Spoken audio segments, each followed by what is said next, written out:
macam berkenaan apa hari ni lah. Saya nak jawab macam YB yang tua dan gemuk. Batik ni adalah warisan negara kita dan sangat baik untuk kita mempromosikan batik ini. Saya nak orang muda lagi banyak untuk batik. Okey, dah berapa tahun? 20 tahun. Okey. Ini tahun ke-20 kita ada Batik Fun Walk.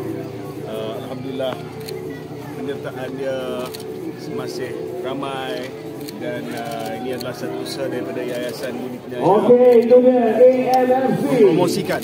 Untuk mempromosikan batik sebagai satu okey, last call untuk nanti draw yang belum masukkan nombor seni warisan negara Malaysia. Sampai ini kita tutup. Kita sangat last call 2 minutes to go.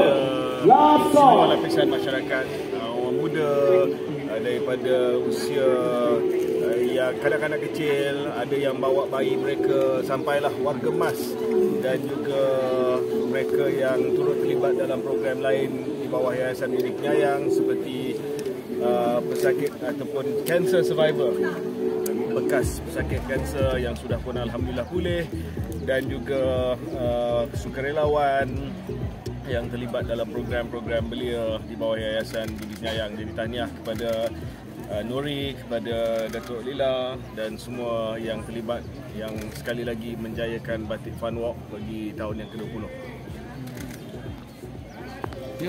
Dia kan setiap tahun ke ada? Setiap tahun ke? Ya, ini tahun ke-20 setiap tahun. Kecuali mungkin COVID dah, ada sekali kan. Mungkin sekali tak ada. Bagaimana dengan penyertaan pada tahun ni daripada pandangan? Penyertaan tahun ni saya rasa setiap tahun setiap tahun ya. 1000 lebih. 1058. Dan tahun ni menarik sebab biasanya kita akan jalan di KLCC.